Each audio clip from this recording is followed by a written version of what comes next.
That's weird. That's weird. Kind of weirding me out. You are a sad, strange little man. Crazy. This is crazy. This is crazy. Isn't that weird? That's weird, man. It's strange. What's up, campers? Welcome back to episode 190 of Camp Strange. I'm your camp counselor, Alex Tobin. And I'm your other camp counselor, Tony Hawk. And we're hey, back. Kids, it's me, Tony Hawk. And we're back to bring the spooky, wacky, weird, strange, and... Oh, what's your word today, Dave? Tony. And you better not say skateboard. What's your one word? Is it going to give it away? Oh my god, I'm just going to say a fucking word, dude. And tequila. Spooky, wacky, weird, strange, and tequila. You did it, huh? I did it. But before we catch up on these stories, we got to catch up on any of the news you may have missed. And I got a guy right here. Two of my heroes, actually. This says Chinese marathon runner disqualified for chain smoking through entire race. Did I send that to you? No, I don't think so. Okay. But I mean, I 'Cause I saw a good post about that. I thought I sent it to you. well, my other hero is also Chinese. You know who I'm talking Well, about. my story has to do with a Chinese man as well. Well, mine's on a Chinese man, the second hero. Okay. It's a Chinese. So we're beaver. gonna have Jesus Christ. I love Chinese beaver. You really can't get enough of that Chinese beaver. I love it. I love it. Which that sounds so much worse than what we're talking about. Oh, but- yeah, that does sound bad. I'm sorry. No, just a regular aquatic mammal animated with a yelling. pushback. Yelling. I saw somebody get it like translated, and I was like, oh, that's what he's saying. Okay. What was he saying? It's just like something about like not living your life, like wanting to be. It's just like a classic motivational thing. Like, Okay. you think I live my life like this, I'm gonna succeed. That kind of stuff. you know? Okay. Motivational Chinese beaver. Yeah. Absolutely. But we got to talk about chain smoking guy because this 52-year-old man ran a full 26.2 mile marathon, and he ran in 3 hours and 33 minutes God damn. while chain smoking cigarettes. That's insane. I mean, like a middle-aged to elderly Chinese man, like smoking cigarette. Like I feel like that's like, I don't know. It's just so cool. That's Gatorade to him. It's so cool. I was about to say, like, they're like, I swear, these like old Chinese men are built different. They could smoke cigarettes and be in better shape than you, who have never touched a cigarette in your life. Well, I mean, I could be completely wrong, and this could be super ignorant, but I do believe there's like a good portion of China where people start smoking when they're like toddlers. Oh yeah, I mean, I think maybe not China, but I mean probably China too. But I saw a documentary where, do you remember that famous image of the little guy. Asian boy? I don't know. It was somewhere in the like, I want to say like the Philippines or something like that. Yeah. And he was like a king or something, and he was smoking cigarettes, and he was like 3 years old or something like that. And that I saw a documentary where like apparently the product placement on like, or the push for like cigarettes in those countries is completely unregulated. Yeah. So like Marlboro and like all these companies that like lost a huge portion of the American market, they're like trying to make up for it by like getting everybody addicted in those countries. And it's like crazy. Yeah. That makes sense. Yeah. Like, I get how that's a thing. Mm-hmm. I mean, There's not a lot of ethics involved in the big tobacco industry. Once you pop, you can't stop, you know? Yeah. Pringles. Pringles. But yeah, so this guy, I just love this little tidbit right there that he got disqualified even though I think he finished the race 574th out of 1,500 runners, which is pretty good, top third, you know? Yeah. But he got disqualified for uncivilized behavior, which can go from open defecation, smoking, or trampling on flower beds or green spaces that affect the race and the safety of other runners will result in disqualification. So you're not allowed to shit or step on flowers or smoke cigarettes. I don't know. That's stupid because we got people in America running marathons while juggling, and that's okay? I kind of agree that like this guy should be able to do whatever he wants while he's running, but at the same time, the only credence I see with this is like The people behind him. yeah, getting like they're inhaling, like you're breathing harder than you've ever breathed, then it's all going to be cigarette smoke from this guy who's beating you, and just the morale to see a guy chain smoking cigarettes and he's also beating you. Yeah, that's rough. I'd just quit the race. Yeah, I'd be like, I think I'm good. But that's why they have Chinese Beaver. Yeah, because he will not let you. No, he won't let you. He's got a bandage on his face. Yes. He's very upset. I think that's a when they do, I don't know what it's called, but they take video game characters like Kratos or Last of Us, Joel from Last of Us, and they take a scene from like it's like a mocap kind of. Yeah, like Ron Swanson throwing the computer in the dumpster. They do that with like Kratos or something like that. Yeah. So I feel like they did that with Chinese Beaver because they showed like another guy with a bandage on his face and he looked exactly like it. And I was like, I wonder if this is from a Chinese movie I don't know about. And they mocapped this thing to make it work because that Chinese Beaver can act. I don't even know if it's an act. I think he really feels the way he feels. So I'm looking at an article from Complex.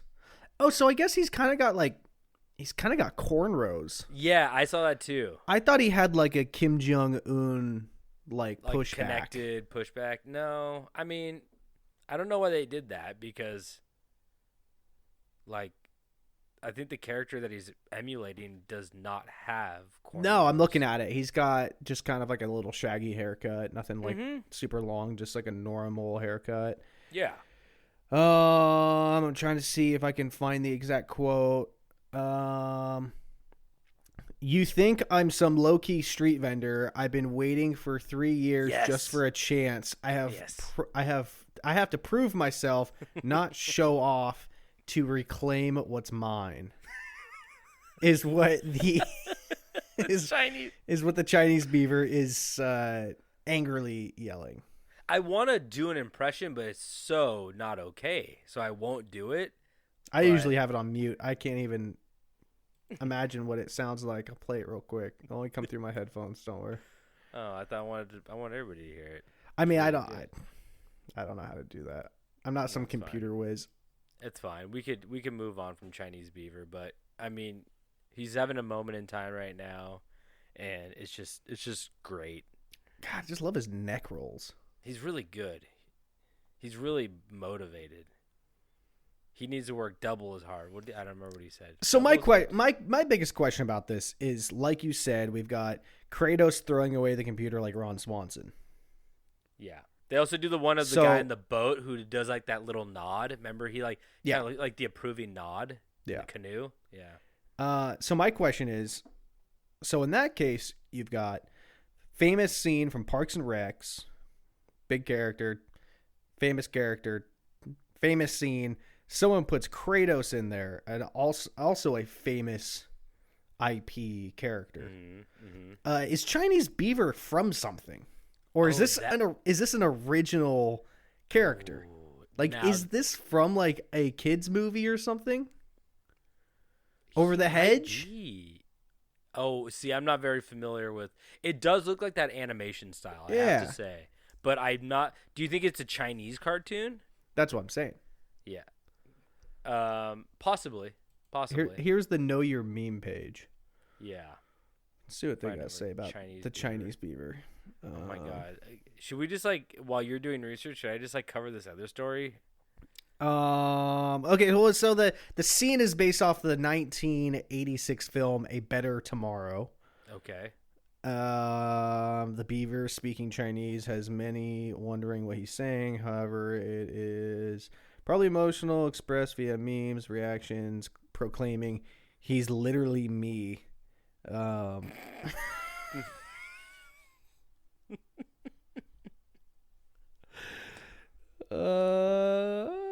So it looks like he's an original character. Look at that. We're going to get him on the show. Yeah. We get him. All right. My time. It's my turn. My time. Mm-hmm. As Chinese chess champions. Beaver. Huh? I think I say Beaver. Now, Chinese chess champion stripped of title after defecating in hotel bathtub. Disqualified. Yeah, they didn't We like the talked about showboating. defecating. You can't defecate if you don't want to get disqualified. Yeah, Wait, he shit in the bathtub?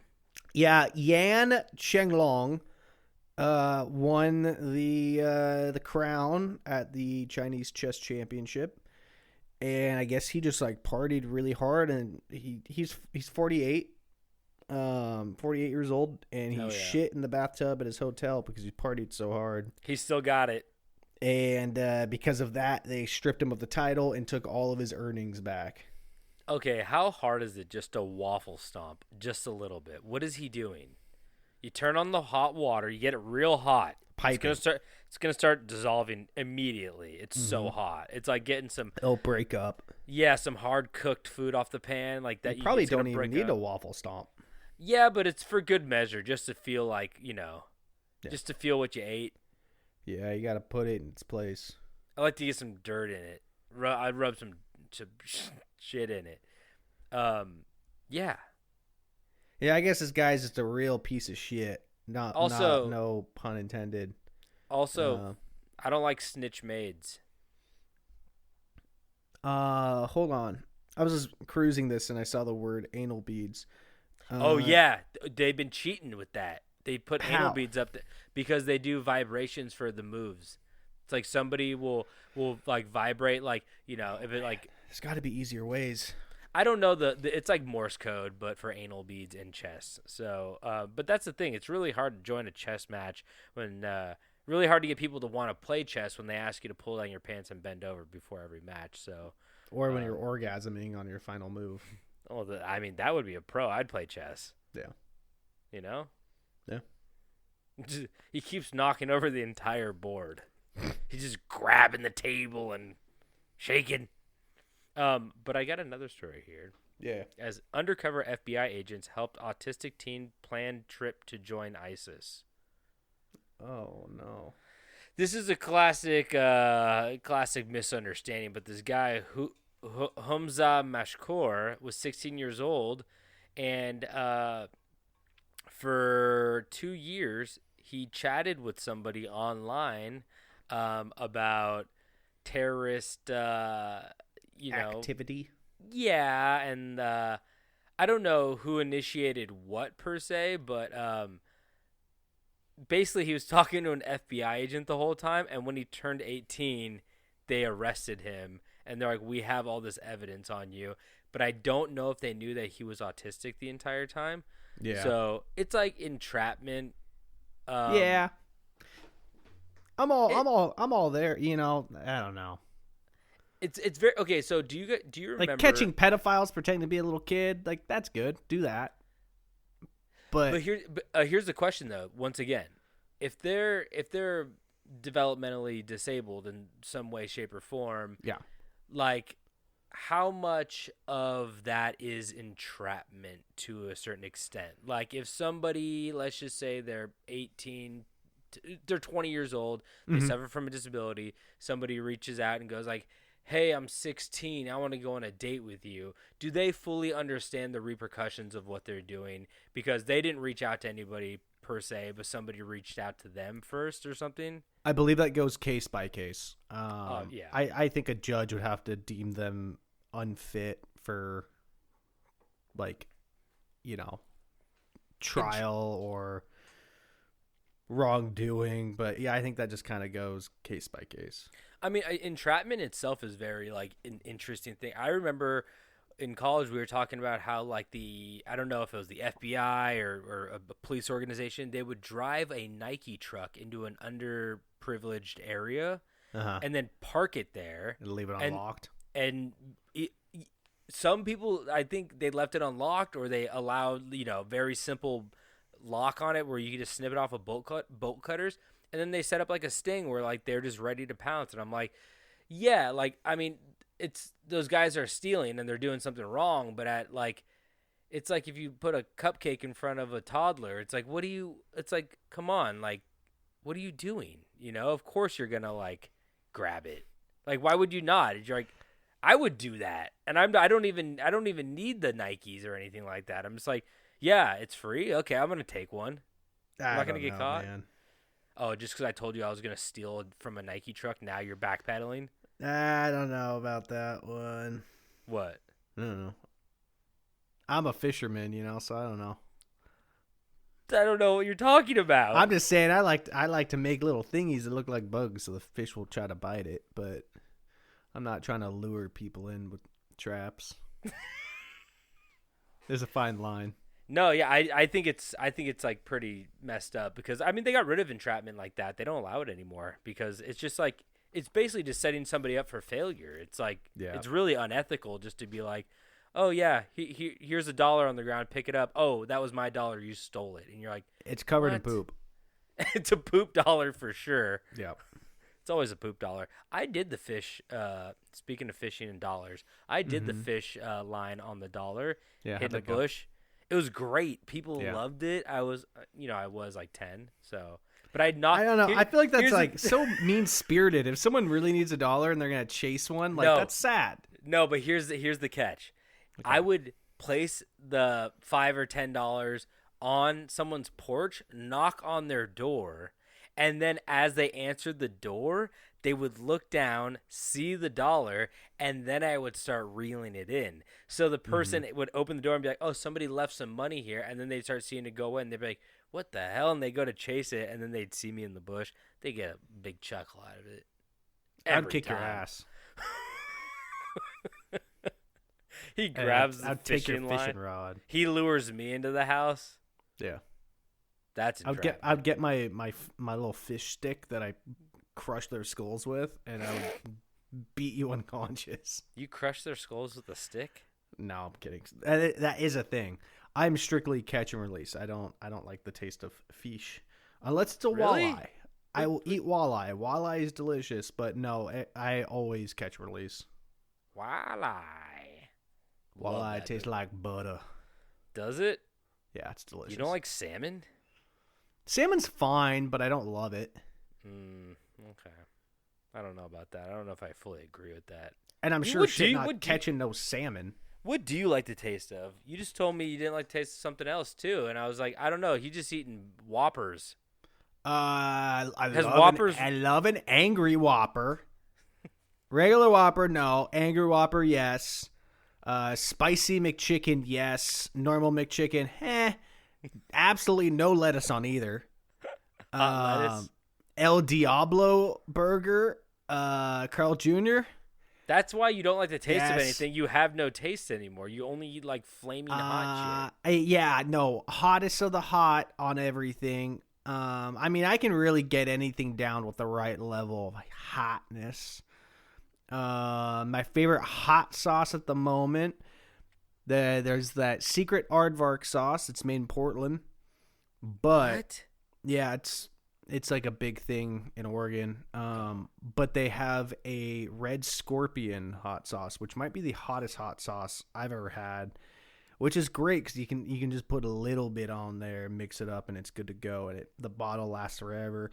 If you guys like spicy, you can get on Amazon the secret aardvark hot sauce and then get the red scorpion one. Except for be careful because they have a little flip lid on it. Oh, like a shampoo bottle kind of thing. And hit you in the eye. And last week I was closing it and it flicked up and it got into my left eyeball and I was home alone. My reaction scared the dog. The dog hid. And for a good 2 seconds, I thought I was going to have to go to the hospital to get my eye flushed out. What did you do? You just put the faucet on your eye? I just immediately ran to the sink screaming and washed my eye out. And it surprisingly faded very quickly, but it might have been some of the most intense pain I've ever felt. Is that like a deterrent to you to know that something that you're putting in your body has that bad of effect on a different part of your body? No, God, no. I guess that's fair. Most things you put in your eye, it's gonna sting. That's why I don't eat lemon, salt, soy sauce, metal, glass, dust. I probably eat a lot of metal. Yeah.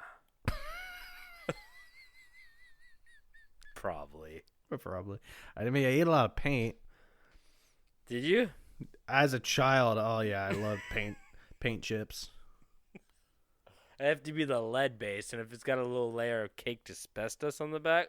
Hey, baby, I was born in 1990. I was around for the good old days before people started regulating shit and we didn't have no internet to look it up. When you could still legally beat the shit out of anybody you wanted to. Yeah. I used to fist fight the neighbors when I was a small child. It was a good age group, you know? Yeah. 1 through 6, that's game because I'm 6. And then 90 to 100, that's fair game when you're 6. Yeah, because there's those are the most fun fights. If you're 6 years away from being born or 6 years away from dying, it's all fair game. Fair game. If you're in the diaper range on the front or the back end, yes, it's fair game. Yes. Yep. My diaper goes on the front and the back end. Yeah. Like, does yours not? It does, and I have one I wear around my neck because of the boils and the pus. The boils. So the boils. David in high school won leakiest neck. Yeah. All that metal you're eating. They call me Mr. Leaky. That's a joke for anybody that went to my high school because we had a teacher named Mr. Leaky. Oh, you actually no, that's you. You're him. I'm him. Okay. Maybe he was middle school. I don't know. Did he lure you into his house? I never had him. He was the advanced classes. I never had him. Jesus Christ. He never had me.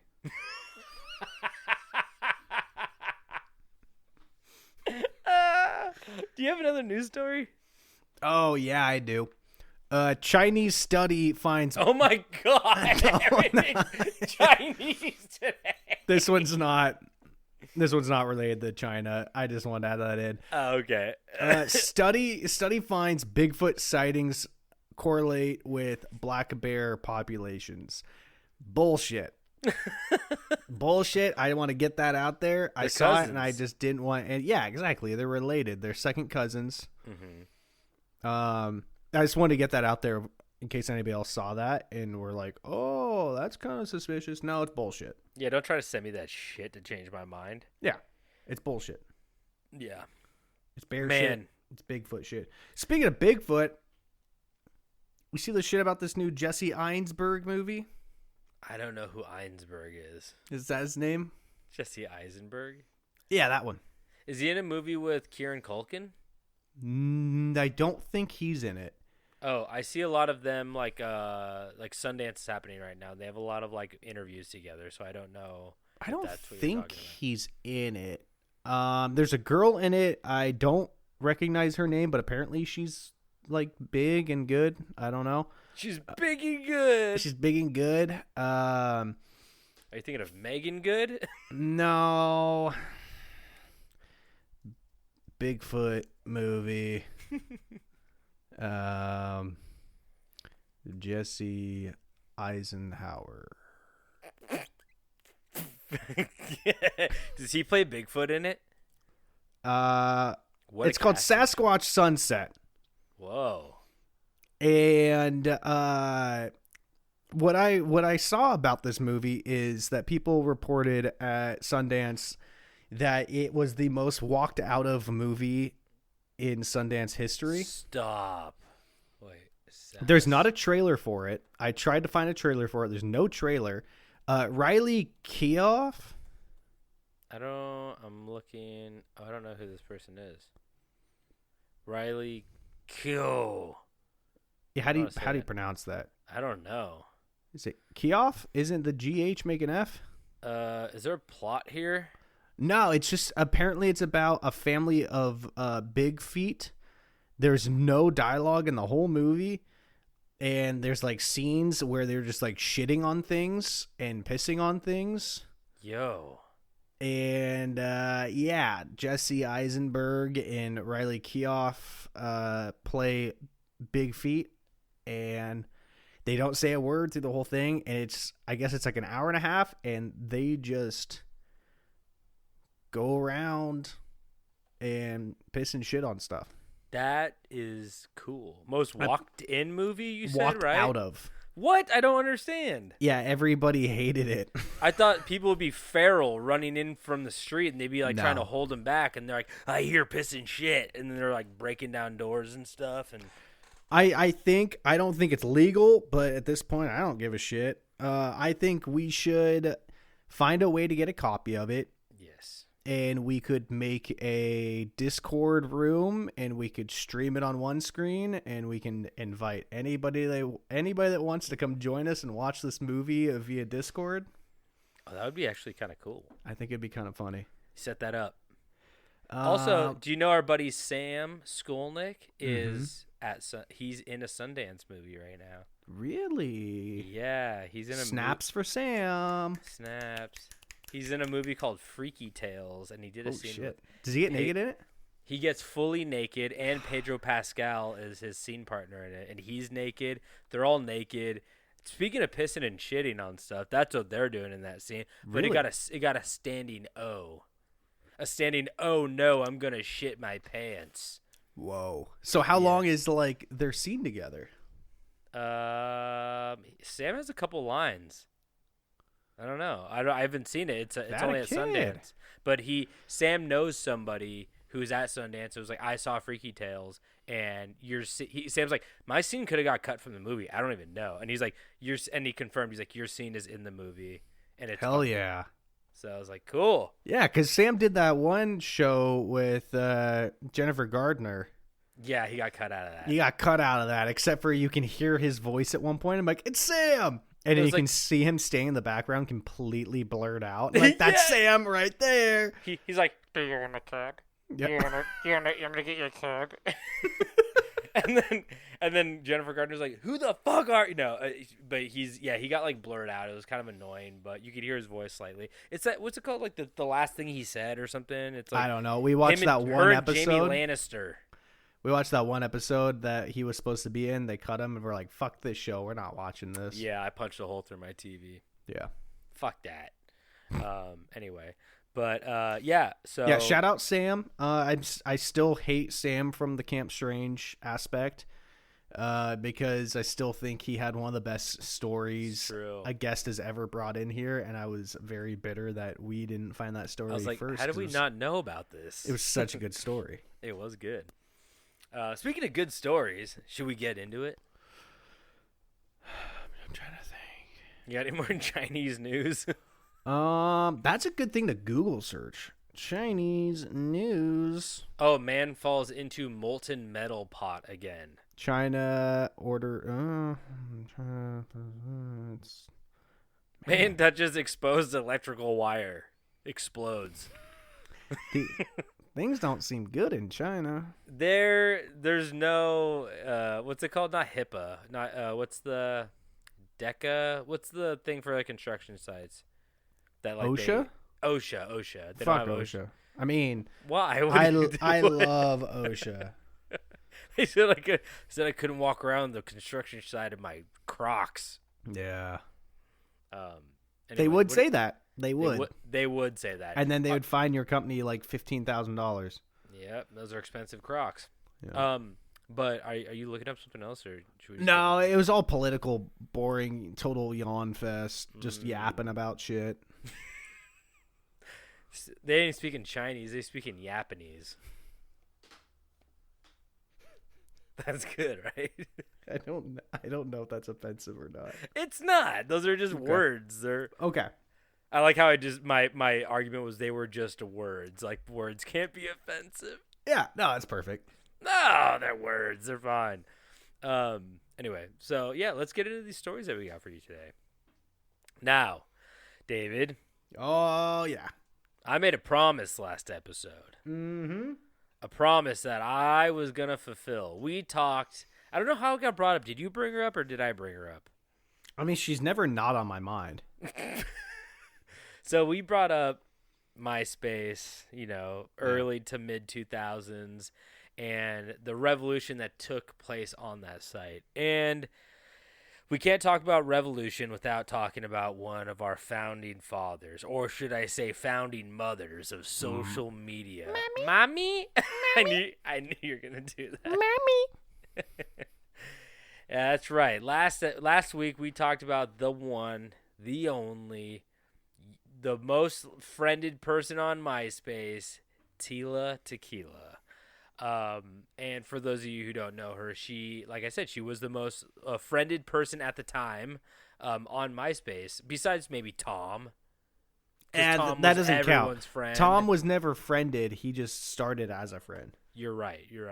But man, I wish like there was like a time capsule where I could look at like all the different iterations of my MySpace profile and to see like what I was into at the time. I had a lot of like people getting kicked in the nuts videos on like my page. Yeah. You know what I mean?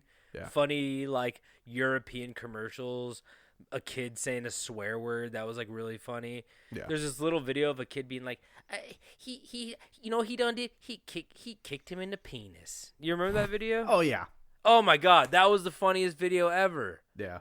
So good. While like fucking Akon's playing in the back, be like, sorry, put the blame on me. Like that was my life. Oh, remember on when you could MySpace. like make the little player and you could get like 5 songs to put into it? Oh, I remember when it was just one song, but yeah, then it evolved to 5 songs, and that was like my music. Like, man, that was like, you don't get that option of showing your music taste to anybody anymore like that.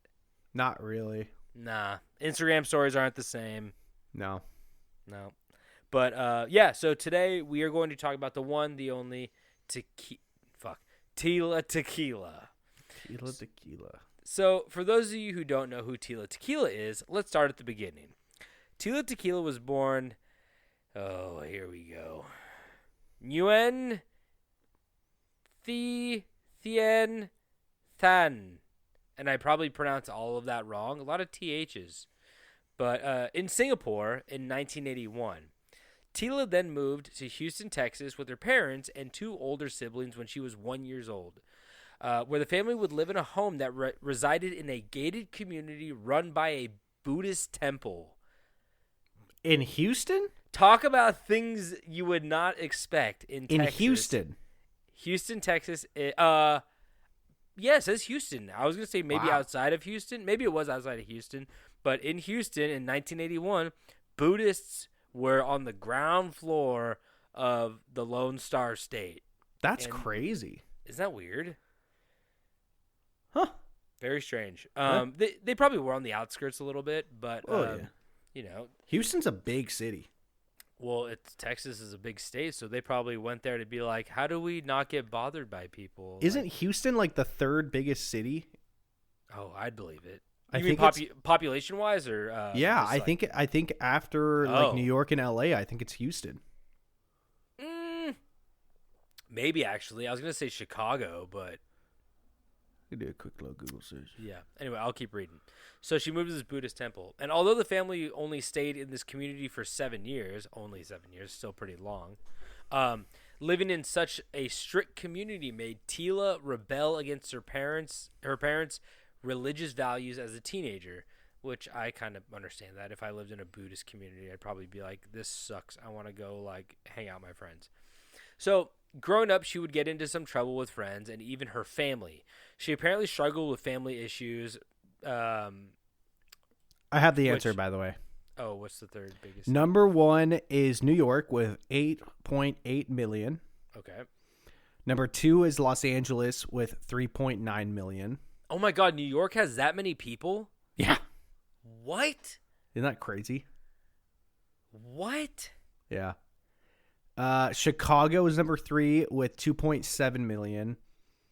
And Okay. Houston is 2.3 million at number 4. Okay. And Wow. then Philadelphia is next with 1.6. Miami is 6th I was with going to guess Miami up there. 440,000. You want to guess what 7th is? Boston. Which, weirdly enough, has more than Miami. I'm not sure how this list is going, but Atlanta. Atlanta. Okay. Oh, and then there's Boston with more than Atlanta. What is it? Oh, is it per And- cap? I think it might be per capita. Maybe. And then Dallas is actually above all of those Okay, this list is. You just stop reading the list. I feel like we're getting I'm not less and reading less it credible. anymore. That was the last one. Okay, but yes, Houston is number 4 in America for most populated cities, Okay, so which yeah, is still surprising. that is kind of surprising. But like I said, she would get into struggles with her family. Well, she never really elaborated on, but I think she just had family issues at home. She's rebellious. Her parents are probably strict and religious. It makes sense. And when she wasn't at home, she was getting into trouble out on the streets of Houston. Oh, the Stin. Is it the Houston or the Stin? It's the H-Town. H-Town, yeah. H-Town. So even witnessing a drive-by when she was 16. Welcome to H-Town, baby. So she also took to the party scene at a very young age, which would be the genesis of her nickname. As one night when she was partying, she tried alcohol for the first time. And guess what, David? She had an allergic reaction that resulted in a hospital visit. Oh, no. From then on, she garnered the nickname Tila Tequila from her friends. She also had a stint where she ran away from home to where? Queens, New York. Wow. When she was 16, she ran away for 7 months to New York. What the fuck? Most kids make it to the end of the block and stand at the stop sign. Yeah, they go sleep at the YMCA. Yeah, it's crazy. I mean, I don't know if there's any like moral lesson to learn from like being a strict parent, but like I feel like this is the shit that happens if like you're like too strict. It's like your kid runs away for 7 months to New York. So I mean, extreme for sure, but you know what I mean. So she also had a pregnancy scare and a miscarriage. So once again, just don't be too strict. Were those one and the same or separate occasions? I don't know. I'm thinking maybe you're gonna find out that pregnancy scares are going to be a reoccurring theme. Okay. Whether they're real or not, we're not sure. But I think she did have a miscarriage. She wrote about it in her book. So to her, but like unreliable narrator, sort of. I don't want to call her a liar. That might be completely true, but a lot of things she will lie about in the future. So due to her violent and chaotic upbringing, like I said, out on the streets of Houston, throwing bows, she struggled with her emotions, eventually turning to poetry as an outlet, as well as sparking her interest in the entertainment industry. So this is just a regular Tupac Shakur. Yeah, really concrete from the rose type shit.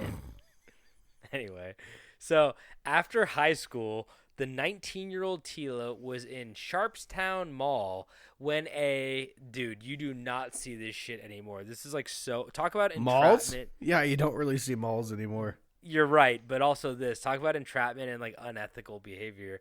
When a Playboy talent scout discovered her and offered her a chance to model nude for the magazine. You know how grown men go up to 19-year-olds and... But was he actually working for Playboy, or was this just a facade? Oh, he actually... I mean, for every actual Playboy rep, there's 3 other ones that work for Boy Play. I don't know.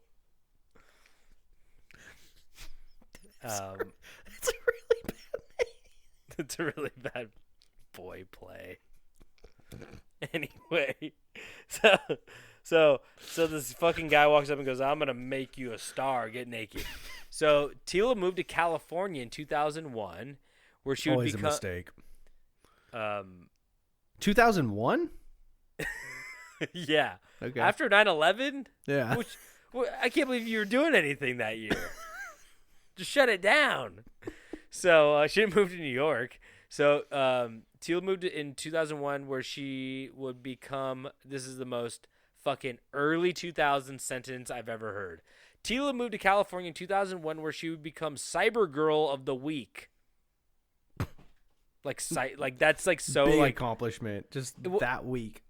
Of April 22nd, 2002. So I have the week. Yeah. But it's just very funny that like it just reminds me of like what's that fucking channel? Chive? Spike. Oh, Spike. Yeah, it's like Cyber Girl of the Week, and it's like a girl in a bikini holding like a game controller. Yeah. And you're like, okay. Yep. She's not holding it right. It's upside down. She got the Nintendo 64, but she's holding on the ends, not one hand on the middle. Yeah, she got the Wii remote, but she don't got the strap on. Dangerous as fuck. It was reckless, honestly. Just really, yeah. Well, we told you she grew up in a tough household. They don't put the strap on the wrist during that shit. So Tila would go on to continue her modeling career, as well as pursuing a career in music and songwriting with her 2 rock bands over the years, Beyond Betty Jean and Jealousy. Ooh. I don't think I'd tell anybody I was going to see a band called Jealousy. That's honestly surprising that in 2001 the name Jealousy for a band was not already taken. I mean, I don't know copyright law, but like, I there's got a movies guy. that are named. There's movies that are named the same movie, right? Name one. Wild Hogs. There's 2 Wild Hogs. Yeah, remember when me and you filmed that thing? We got all on the floor. We got all greased up.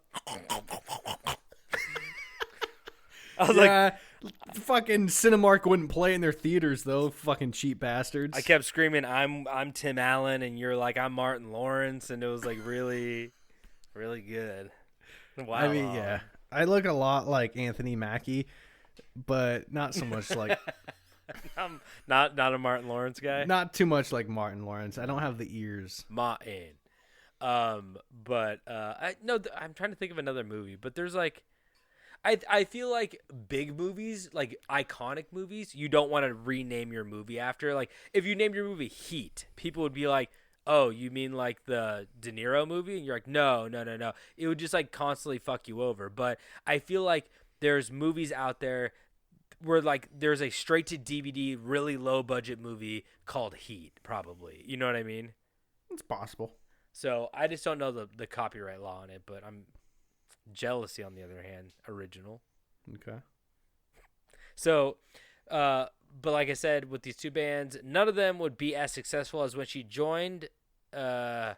She joined and got kicked off of Friendster multiple times. So when she joined Friendster was before MySpace, it was before Facebook. It was like one of the first social medias out there, and she was on it, getting kicked off all the time, probably for lewd behavior or something, posting modeling pictures. But then she's like, you know what? Maybe time for a new social media. So she ended up joining a social media site in 2003 called Myspace. So Tila gained a massive following early on and changed the game of MySpace from follow people you know to let's see who could have the most followers or friends. So you should just kind of be like very small, you know, or it's like be real. You follow just like your immediate friends. You don't know anybody else. And then MySpace became like she literally became one of the first like social media influencers. Yeah. Which is very interesting just to see. So I'm trying to remember when it came to MySpace, if you wanted to follow someone, was it like a mutual thing? Oh, that's a good question. You know what I Ooh. mean? Like on Instagram, like someone can follow you, but you don't necessarily follow them back. But on MySpace, I don't remember if that was the case. If you had to follow them back, or if it was like a thing that like someone requested to follow you, you click accept, and then you guys are following each other.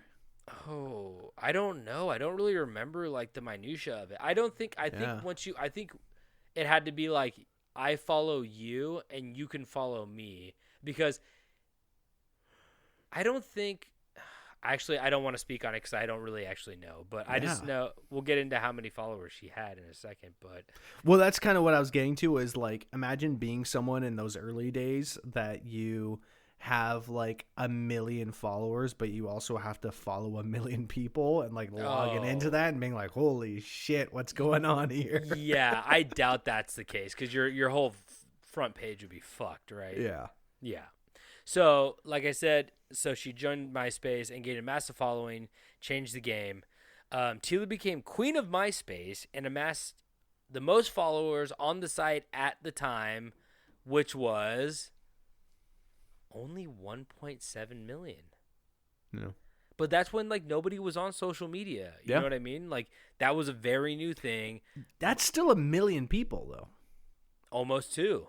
Yeah. Yeah, but like it's crazy because like What, you we got go- like 1,000 followers on Instagram? yeah. Like back in the day, we'd have 3. Yeah. But like I forgot whose like Instagram I went on, and I was just like baffled by how many they had. Like Sam. 20. No, but like a celebrity, like I think Selena Gomez is like the most followed. Let me see. Yeah, I think that is correct that she is like one of the most followed people in the world. Which is my question, why 429 million people. follow Selena Gomez? Yes. Why? I don't want to be mean because I don't know anything about Selena Gomez. She seems like a very nice person. That's what I'm saying. It's like I don't have anything against her, but I genuinely don't know what she'd do. I mean, the thing I know her from the most is the new show Murders in the Building. But before that, I can't name you something that she was in. She had a music career. Did she do Disney? She did Disney. I don't know what the Disney show was, and she had music too. But I've heard her songs, and I go, I didn't know this was Selena Gomez. It's a catchy pop song. Don't get me wrong. She's not bad. Hey, I'm not trying to bash her. I'm not saying she's fine in my book. I just don't really get what. But like words. Taylor Swift makes more sense makes because sense. she's so big. Let me see how many followers Taylor Swift has. Taylor ungodly Swift amounts of followers. success in music. Like, I get it. Follower count. Oh, what the fuck? Is she beating her now? Oh, I think she's beating her now. Probably she got Chiefs fans now. It's a whole new outlet. She has 533.4 million, and then it says Ariana Grande has 508. So maybe she lost some. She couldn't. I worked with her once. Not a big deal. Who? Taylor Swift. Oh, you had a music video, right? Yeah, she liked my shirt. Yeah, what did it say? I was in Wild Hogs. It said I was in Wild Hogs, legalized peyote.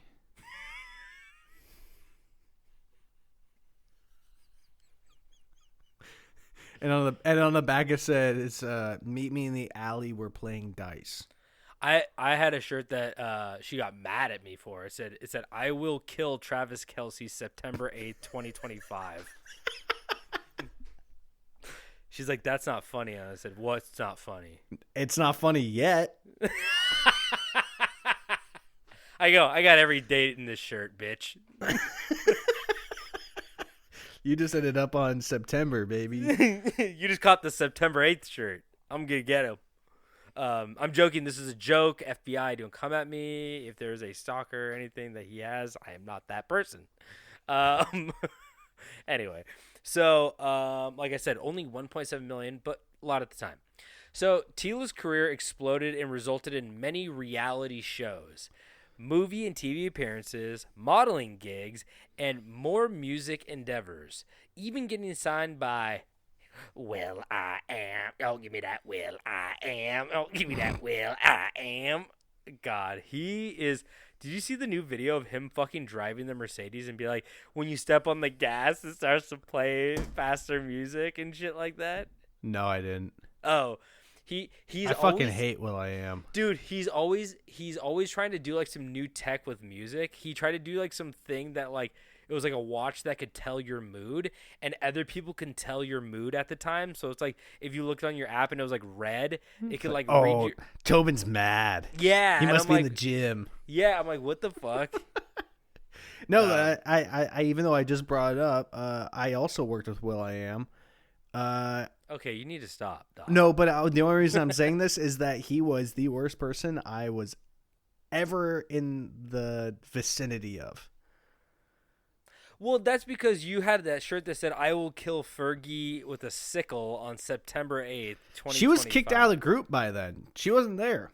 See, I had a shirt that said, I will pee Fergie's pants. I'm the one who peed Fergie's pants. Remember when she peed her pants on stage? No. What? I have to talk about this, or you guys think I'm a weirdo. I don't have much like depth of Black Eyed Peas lore. That's why you're no Apple D App fan. Which one is Apple D App? I don't know. Oh, okay, wait. No, Apple D App is like the black guy with like the mohawk, and then Taboo is the one that looks like a serial killer. No, because Taboo's like this skinny ghost. No, Taboo's the one with the mohawk. I don't think so. I think Apple. He is the I believe he's in like American Indigenous, like Native American. Taboo is. Okay, the other one is Apple the app is the black guy. yeah. When I did that music video, he kept hiding. I had to keep finding what? him. That's what people don't realize about the Black Eyed Peas. They love hiding. I signed an NDA. I don't work in that industry anymore. I don't care. You can blacklist me. Apple the app, he just didn't want to be at that music video at all. He did not want to be a part of it. And he kept going and hiding. I kept having to go find him. And he'd just be reading a book and be like, hey, man, we need you back on set. And he'd be like, okay. Like, he just did not want to be there. Fuck this. The other guy, what was the other? Taboo was like incredibly nice. One of the nicest people I ever met. Oh, really? Yeah, that guy ruled. I call him a serial killer. But will.i.am, biggest asshole in the world. I said it. Yeah, he probably was all ego, if I had to guess. Yeah. Anyway, so, but he signed Tila Tequila. So she kept up with her MySpace page as well, keeping her diehard fans happy as well. But that would all start to change in 2009 when Tila called the police on her then boyfriend and linebacker for the San Diego Chargers, Sean Merriman. Yo, Sean Merriman was sick. I was about to say, I was like, I didn't know he dated Tila Tequila. I'm not going to lie. I thought Sean Merriman was a basketball player for the Dallas Mavericks. Who the hell am I thinking of? So she called the cops claiming domestic violence, which is not funny. But after questioning from the police, Merriman's reasoning for the so-called assault was that he claimed that Tila was drunk and trying to drive home. He claimed that he was trying to stop her, but that he did not assault her. And I know she claims she's allergic to alcohol as well, but there have been numerous photos and posts with Tila being drunk, which some people now claim she was lying about the allergy or that she drinks despite it. And to be honest, I think it's kind of one of those situations where it's like, maybe she grew out of the allergy, or maybe it was like not even an allergy to begin with, and she got like alcohol poisoning and was like, I'm allergic to alcohol. 100% what happened. Yeah. Just so I don't sound insane, there was a good player for the Mavericks named Sean Marion. Good save. Not Merriman, but Marion. Okay, that's fair. So she was apparently drunk. I mean, he could be lying, but there will be, I feel like when knowing some of the things of this story, yeah, I have a hard time believing that she is allergic to alcohol, because I feel like alcohol has a huge part in the decision making. A lot of these things. Yeah, I agree. Yeah. So a few days later, the charges were dropped due to insufficient evidence, and Tila and Merriman eventually ended up suing one another and settling out of court. But the entire fiasco was the beginning of her downward spiral. Also weird, she sued him for like the assault or something like that, like monetary or whatever, and he sued her for copyright claim because she was using his like logo for his clothing brand all over all of her stuff. So he was like, I'm not going to fight or countersue her for the domestic violence charges because it's like that's just going to get dropped, but I can win the case and actually take money from her she's using my logo without consent. So like he went in with a stronger case basically because like I said, they dropped all the evidence. They're like, there's no evidence that he assaulted you.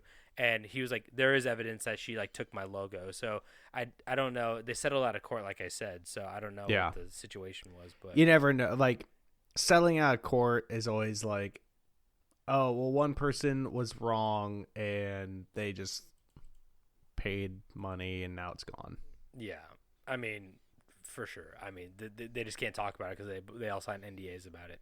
Yeah. So after Merriman, Tila began to post suicidal poems on her social media and live streaming with a gun under her alternate persona, Jane Cardova. But Tila soon got out of that slump for a bit when she got a new girlfriend, Casey Johnson, who she got engaged to shortly after they started dating. So I don't know if you remember the story, but Casey Johnson is the daughter of Woody Johnson. Yes, that's his name. But he is the owner of the Jets and Johnson and Johnson Company, Holy and shit. he's worth $5.7 billion. And he was also the U.S. ambassador to the U.K. Jesus. Yeah, so this guy... You're doing too much, Woody. Well, he had all that, but the one thing he didn't have was a good relationship with his daughter, because Casey and Woody did not have a good relationship, as Casey would get into trouble at a young age due to her father's absence. And Yeah, would no shit. He was doing half the jobs of the world. I know, it's pretty fucking nuts. I mean, don't tell, who's the kid? Gary V? He's like, I want to buy the fucking Jets. Remember Gary V? That guy's like, I know what you're talking about. The little guy? Yeah, he'd be like, go buy Hot Wheels at a fucking garage sale and flip them for like twice the price. And you're like, do not do that. That is the worst advice ever.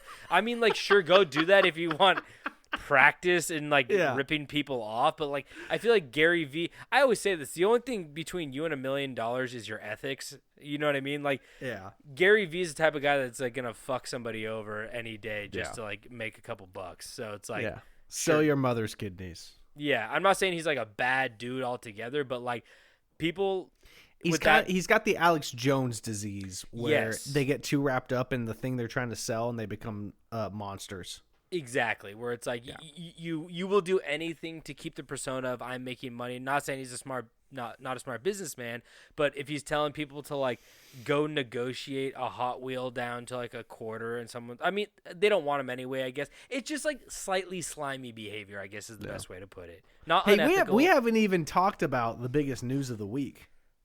What's that? That Ben Shapiro is on a rap song. Oh my God. Like my pockets are fat like Lizzo. It's a fucking Tom McDonald bop. Yeah, Tom McDonald. Holy shit, what a real piece of work. He's Canadian, you know that? I know, dude. And the only thing he talks about is America. U.S. politics. I know. Well, I mean, if that's not like that, see, this is what I'm talking about, where it's like people, once you find a cash revenue, like cash flow, it's pathetic. You have to, like, your fan base or the people that are buying your product, you lean into it, which is like, I guess, smart for business. Like his fan base probably loves him, but the problem is, it's like he's one note with everything. It's not like, I'm not a fan of his art, if you want to call it art, his rap songs, but like who? Tom McDonald. Yeah. The way I look at Tom McDonald is that he is the polar opposite of Macklemore. Oh my God, yes. Like the exact opposite. Like, I'm not going to sit here and tell you that like Tom McDonald doesn't have some skill. Like, he sure does. Like, he could sit there and fucking rhyme words together, but the message is like, it's so bad. It's not even like I disagree with the message. I'm like, it's dumb. It's just like not stupid. It's like when you watch a movie, it's like on the nose. There's no abstract. Art is supposed to be somewhat abstract, so you could put your own impression on it and you know, figure it out for yourself on what the art means. And he's like, the government's killing our children and they're draining our blood and they're eating adrenochrome and you're like, what the fuck is this, dog? So I'd love to just. I'm on my white boy shit.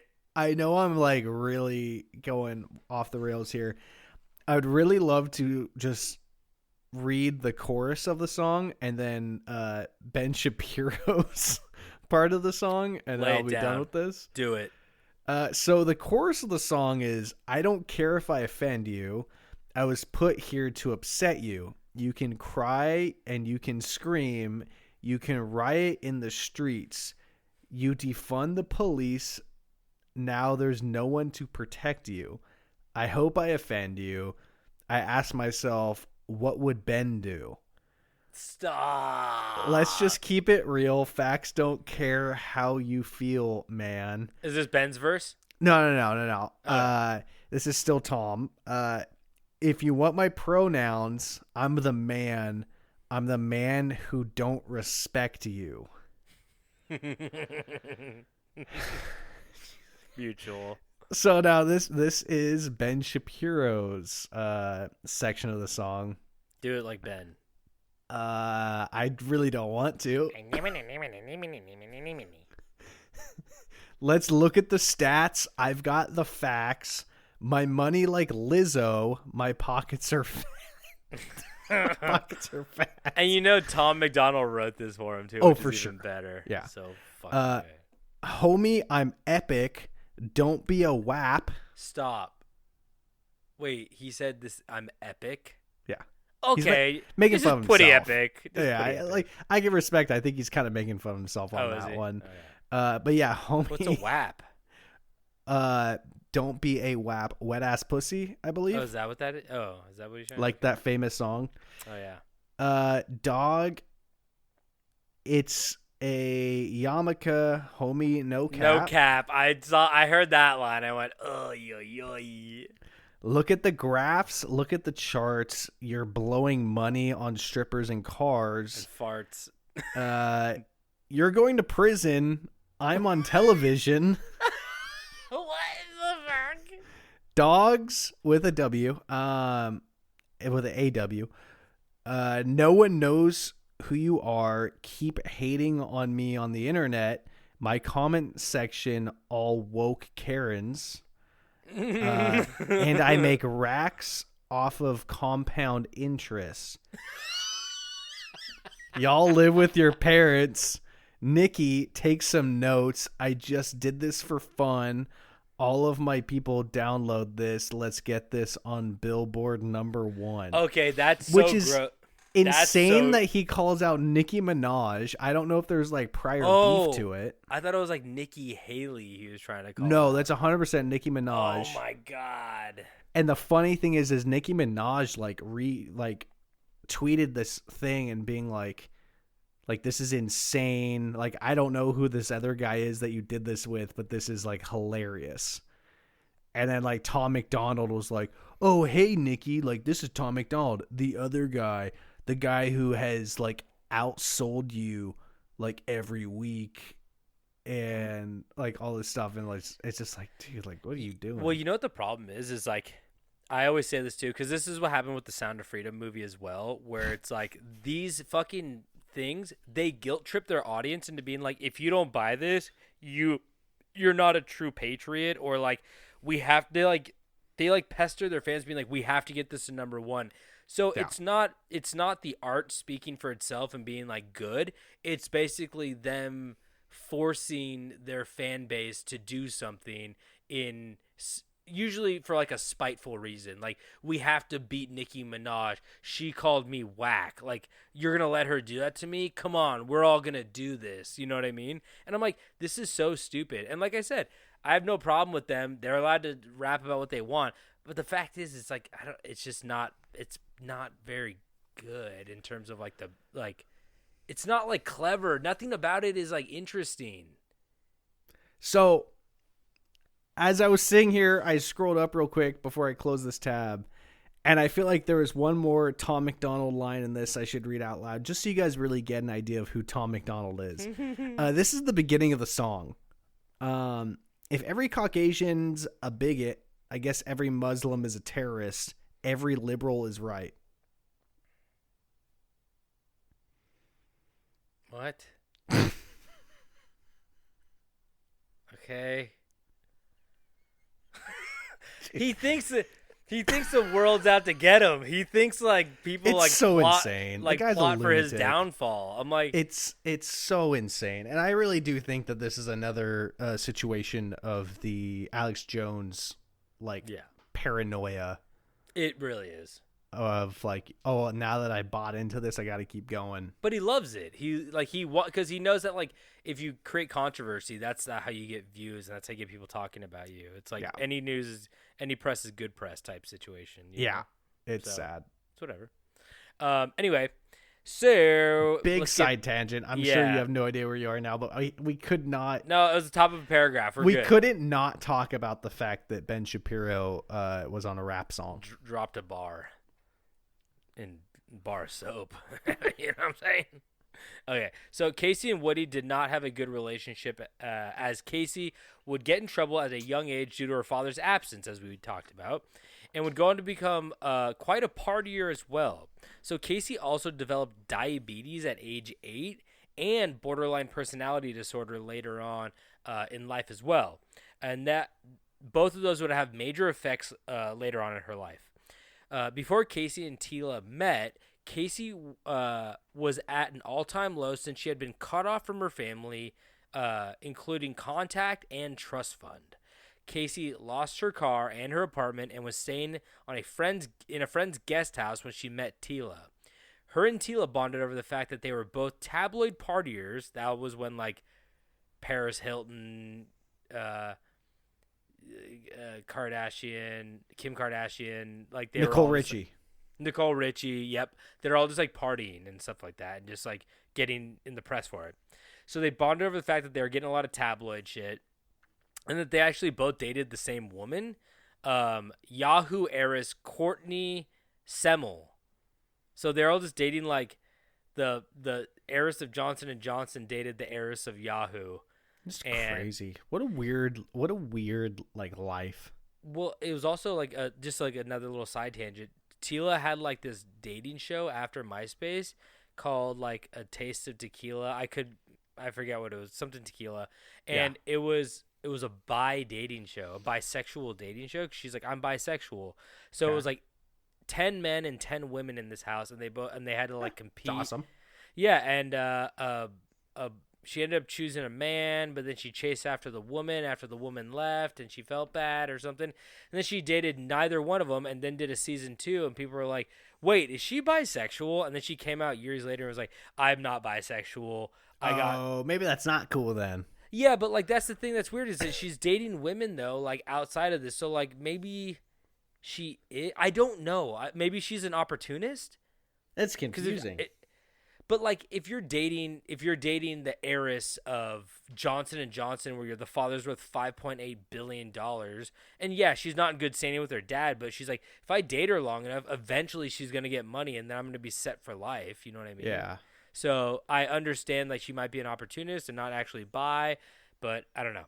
So they both dated the same woman, heiress to Yahoo, Courtney Semmel, and within a week they were engaged and moved in together within a week. Whoa. And 20 days after that, they were broken up and living in separate homes again. So that she bought her this like giant fucking ring. It was like a fake ring, but it was like Pocket a giant. change. Yeah, no. Neither one had money at this point, but she had like okay. a big fake ring, and she's like, "Oh, I want to engage with you." This is like cubic zirconium or whatever. And like I said, 20 days later, they broke up, and days after that, Casey was actually found dead. Oh, fuck. Due to diabetes complications in her guest house, lying there for 4 days before she was found. You gotta take care of yourself if you got diabetes. Well, that's the thing. When she had like, borderline personality disorder, and she was not taking her like insulin and not taking her medication for her borderline personality. That shit can go south very quick. You gotta take care of yourself. Yeah, exactly.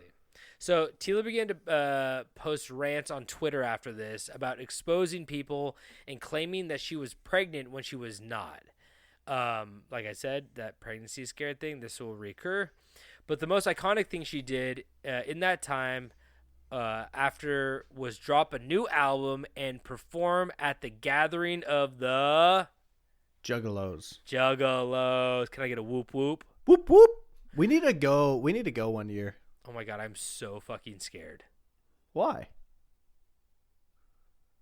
Why would you be scared? Because I haven't tried nitrous oxide before. You don't have to. I'm joking. From what I've gathered, I feel like the air at the gathering of the Juggalos is nitrous oxide. But from what I've gathered, it seems like you're not in danger there.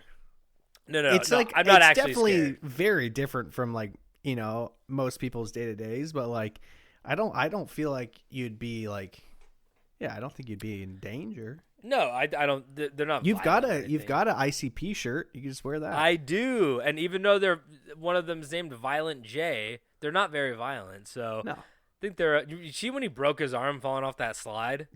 Yeah, I did. That was crazy. And he That goes, was I nasty. fucking broke my arm. He's like 50. I know. He fell off a slide on clown makeup and broke his arm. Johnny Knoxville's rolling. Kids playground. Yeah. Good Lord. So she played at the gathering of the Juggalos. Unfortunately, she was booed off stage as rocks and bottles flew at her and caused cuts and lacerations on her face and body. So they fucked her up. It was sad. So I don't think she deserved that. It's like, but her music's Tom McDonald-esque. It's not very good. She had one song called like "Fuck the DJ," and she performed it on like morning talk shows, and it was like take it off, take the rubber off, do it raw, and like people are like, oh my god, like crazy shit. Anyway, so the music and acting career were obviously not working out, so she turned to drama to keep herself relevant, kind of like Tom McDonald. Yeah. Some of her stints included threatening suicide on live stream via Twitter, slashing her arms and claiming her alter ego Jane did it to her when posting pictures of it on Twitter, once again. Claiming her fan base, the Tila Army, is a cult and a religion. Tweeting a step-by-step breakdown of and like play-by-play of her having sex with someone who was asleep. Not okay. No. Lying about owning a Lambo, starting a fake charity, claiming to live in a mansion when it was an apartment. When it was an apartment. And said Ellen DeGeneres came out as gay because of her, and another fake pregnancy, just to name a few. Yeah. I like the one where she said Ellen came out because of her. That's Yeah. pretty good. So after her relevance started to fade, she also came out as converting to Judaism and said that she was done with her old lifestyle. But This is going to go so south. Yep. But that didn't last due to a suicide attempt in the form of an overdose. So this particular event has more to it, though. Because apparently Tila was suffering from a brain aneurysm that night of the overdose, which causes irrational thinking, and in a daze she went to the bathroom and took 30 prescription pills. So that was caused by the aneurysm, which is kind of fucking nuts.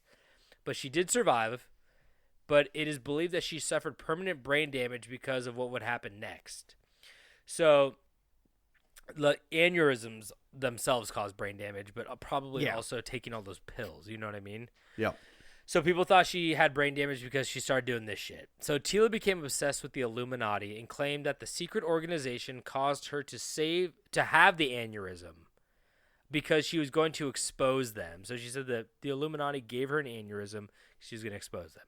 She claimed that the more you supported her, the more she could expose the truth. And also, anyone who claimed she was incorrect was a hater or the government Illuminati trying to silence her. See, this is like what I'm kind of talking about, where it's like, if you support me, I can stick it to the liberals. That's like the idea behind these. Like, the Sound of Freedom was like, if you watch this movie, one, it brings awareness to child trafficking, and two, liberal Hollywood does not want this movie to be seen because they're all pedophiles. When in reality, it just wasn't a very good movie, and it had like incorrect motives to it or something like that. I mean, I didn't see it, but Yeah. I'm just very aware that like those are not the reasons. Like, I work in Hollywood. Maybe I'm not rich enough to eat a baby, but fuck, I've never seen anything that's like worshiping the devil. It's all a gimmick. They're like, Doja Cat worships the devil. I'm like, no, it gets clicks. It's just it's the same thing Tom McDonald does. She just like gets conservatives mad and he gets liberals mad. It's a game. Yeah.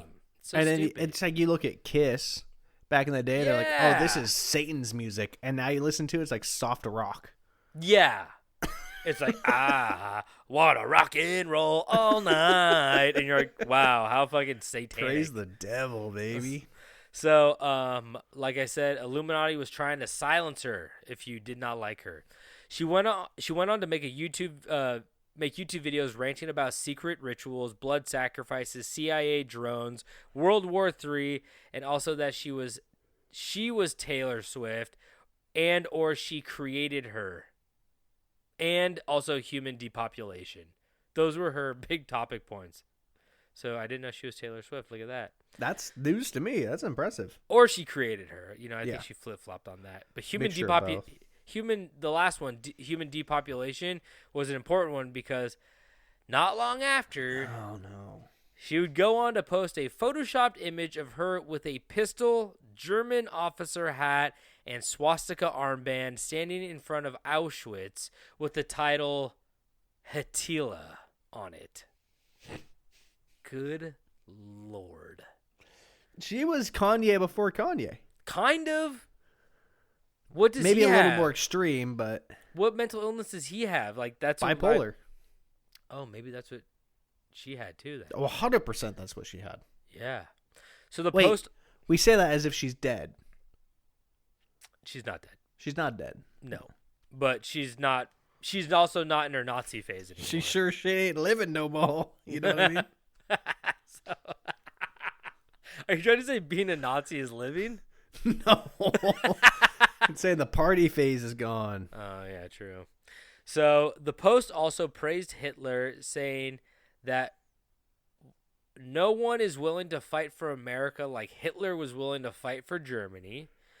And when met with negative reactions, she claimed that she was just sympathetic and more loving than most people, and that even extended towards Hitler, and that no one who disagreed with her would understand. Okay. Sure. Hitler's the one person I feel like you really can't have sympathy for. Nah, not really. No, like somebody, like if you're like a murderer and they're like a rapist and you're like, well, you know, he got molested as a child, and you're like, I have a modicum of sympathy for him. It's like rough Hitler childhood. got rejected from he just got Art rejected school. from art school. But that's To be fair, he wasn't a bad artist.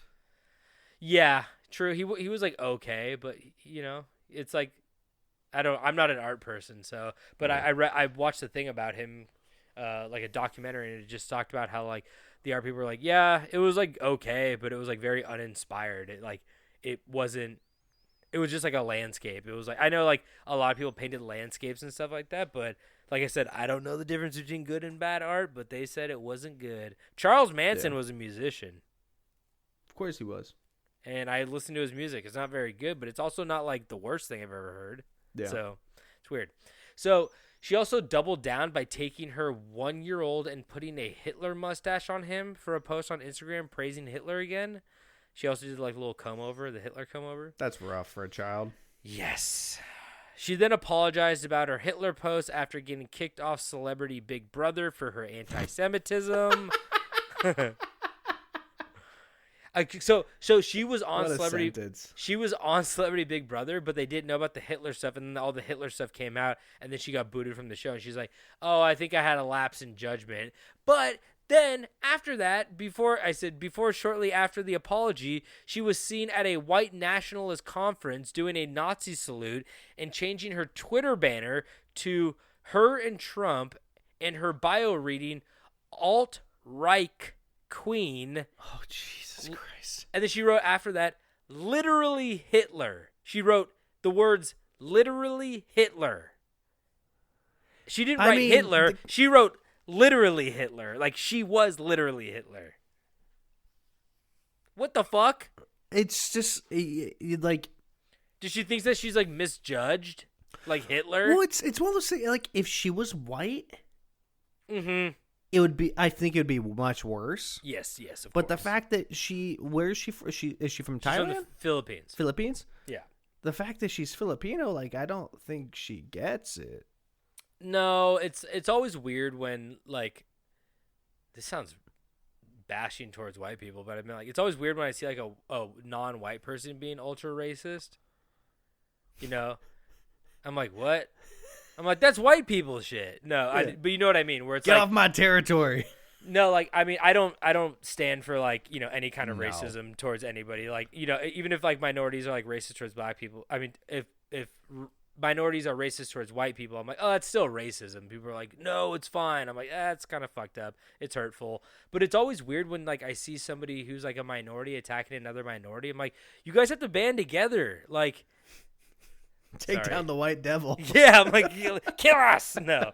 But you know what I mean? Kill me. We're like, No, but what I'm saying is that she jumped on like the bandwagon of the one that was. She's on the bandwagon of like the group that was like, oh, anybody that's not like, blue eyes, blonde hair, like white person needs to die. Yeah. And she's None of those. I know. Very strange. That's what makes me immediately go, oh, she's unwell. Yeah, well, I mean, that's what makes me think about like anybody who supports the Nazi cause in general. I mean, because I bet like Hitler, a lot of the people that like would go and support that shit is like he wouldn't like you. He would kill you. Yeah. You know what I mean? So quick. I'm like, what the fuck? So very odd, but on May 6th, 2016, Tila tweeted that Jewish American political commentator, oh shit. Jewish American political commentator. I know who this is. Ben Shapiro. Okay, it's good you brought him up then. Now we have a precursor. Yeah. So let me read that again. On May 6th, 2016, this is before Ben was big. Tila tweeted that Jewish American... To be fair, he's still quite small. True. Jewish American political commentator Ben Shapiro should be gassed and sent back to Israel. And later posted that there are only two things in the world for which I would gladly sacrifice my own life: the destruction of all Jews and preservation of the white race. And you know what will help Asians earn respect? An Asian version of Adolf Hitler. I want that person to be me. I want to save the world from the Zionist disease. What? You know what's crazy is when someone makes me like be on Ben Shapiro's side. I know. That's how crazy you gotta be for me to be like, hey, okay, be nice to him. Like, all right, tone it down a little bit. Like, I think he's a piece of shit, but I think it's weird when any race is like, our race is the best. Regardless, when one person who's a different race looks at another race and goes, that race is the best. And I'm like, what the fuck? Yeah. We're all just people. We happen to be different colors because of the sun. Like, it's based off where it's hot and where it's cold. Yeah, it's based off where it's hot and cold, you dumbasses. Like, if you want to talk about culture, be like, I like this part of this culture. I like this part of this culture. But, like, to say, like, just because of your skin color, like, oh, the white race, you're like, what the fuck? Like, are you dumb? What the shit? There's so many different white people and so many different black people and so many people are Latin people. Like, what the fuck? So stupid. So general. So, in June 2016, Tila Tequila accused Sarah Silverman and the Jews of killing Jesus. Sarah was there. Yeah, I mean, they did, but Jesus was a Jew. Did she forget this? Before, actually, the Romans of course, like, Jews, Christians, and Romans all killed Jesus. Everybody fucked up a little bit, okay? Yeah. We didn't know he was the son of God. But before saying, and then she said, Sarah Silverman and the Jews are killing Jesus, before saying the comedian was next on the celebrity sacrifice list. Holy shit. So, yeah. So, and it's always really funny when they're like, oh, Jews. And they're like, Jesus was Jewish. And they're like, don't bring that up. And you're like, wait, what? So they're like, Jesus was also like black, like, because he was in the Middle East. He definitely wasn't white. Yeah, like your picture drawn by a man in the 1800s in America is not accurate. That frame photo is actually just Ewan McGregor playing Obi-Wan. Yeah, exactly. So, last paragraph. Over the years, she had a short stint as a flat earther, faked another pregnancy, and is now on a Bible-thumping path spouting ultra-Christian rhetoric on her social medias. Although she might be mentally ill or just delusional, I feel that you are allowed to criticize such people when they are spouting hate. So although I felt kind of bad as I wrote this, in the end I believe people who promote violence and hate towards others deserve to be made fun of in order to minimize their influence. And that's my soapbox. So that's Tila Tequila. I guess she's spouting love now. I don't know what kind of Christian love though, because sometimes Christian love to them is hate to everybody else. So you gotta just, it's all, you know. Now that I think about it, as we all know, we have a track record of like cursing people. Like after we talk about them, they die. Oh yeah. She might be the next one on the list. Oh no. I don't wish death upon her. I hope not. I'm just saying. You're right. We do have a track record. I do have a toxic tongue. Because we kept talking about Matthew Perry Were we talking about Matthew Perry? all the time. You made that up. Fuck you, dude. Clint Eastwood. No, don't. I just mean he's so close. He's so close. Yeah. Just hang Oh, on. Gene Hackman. Gene Hackman? Gene Hackman's like 99. Who the fuck is Gene Hackman? He was in The Replacements with Keanu Reeves and Jon Favreau. He's the coach. Oh. He's also in The French Connection. He's been in a ton of movies. You know Gene Hackman. He's been in everything. He's 94. Okay, I thought he was 99. That's my bad. But Bob's dead. Bob Barker died. I know. We talked about him for a long time. Yeah, and Prince Philip. Yeah. And the Queen. Damn, born 1930. That's crazy. Who? Hackman. Oh, I know. See, if you would have said Hackman, I would have known exactly who you're talking about. But since you said Gene Hackman, it didn't click. What the fuck are you talking about? Yeah, no he's one the calls hack him daddy. Hackman. He's the hack daddy. I highly suggest watching a movie. It's very weird. It's not weird. It's a good movie, but it's The French Connection. Yeah. It's cool because it's the #1 movie of his on IMDb. Yeah. Well, watch it because if anything, it's cool because it's a time capsule of 1970, of like early 1970, because they got on the streets of New York and like everything is so like 1970 about that movie. And also it's shot in the crazy way where there's like no score. It's all like really long drawn out shots and it has like a different pacing to it. There is a 40-minute chase scene in that movie, David. Okay. It's fucking great. It's so weird, and it's directed by William Friedkin, the same guy that did The Exorcist. So, okay. Quickly, he was a weirdo. Have you seen a photo of the Hackman? Yeah, he don't look as that of recently? good. Yeah, He looks unrecognizable. It makes me He's very sad for the old Hackman. I mean that's what happens, right? Yeah. That's all of us. That's why we can't make fun of old people. We will Bell be that. tomes for all of us, huh, bud? Seriously. It'll be us one day. Oh my god. I'm gonna be looking like fucking what's his name? Spaceballs. What's his name? What's his name? Who? Spaceballs. Young Frankenstein. Gene Hackman. Hackman. Blazing Saddles. Yeah. Oh my god. What's his name? Gene Wilder. It's not Gene Wilder. I mean, he is. Gene Wilder is in Blazing Saddles and Young Frankenstein. I'm talking about the director. Oh my god. Why am I Al? No, Al. Oh my god. Mel Brooks. Mel Brooks. Sorry, I don't know why I blanked on that. Is he still? Oh yeah, he's 97. Yeah, Holy dude. shit. I saw an interview with him and Carl Reiner because Carl Reiner died like probably like a year ago or 2 years ago, and they literally are just two old guys and they hang out every day and just eat like egg salad sandwiches and shit. Yeah, tomato soup. Yeah, If they can lift the spoon that day. dude, it's like fucking fucked up. Anyway, I don't like it. I don't like looking at it. Oh, I can't wait to be old and senile. No, I'm so already scared. senile. I just got to get old now. I'm gonna get on TikTok when I'm old. Oh yeah, I'm just stare at the camera with Fetty Wap blaring. I'm just too gonna loud. scream "cancel me" because they can't. If you ask for it, they can't do it. Exactly. All right, Tobin. Since Yep. you teased your topic a little last episode, I figured I should follow suit and do a topic we briefly talked about last episode and do a Ooh. deeper dive than we did before and get some of the cold, hard facts. This week, I will be talking about the Miami Mall alien fiasco. Oh, good. I did not want to read a big article about that and look at tiny pictures. Tell me all about it. So this story is not our usual story, being that this event not only happened this year, but this month, since it's still January. Yeah, it is. It is. But that's not important.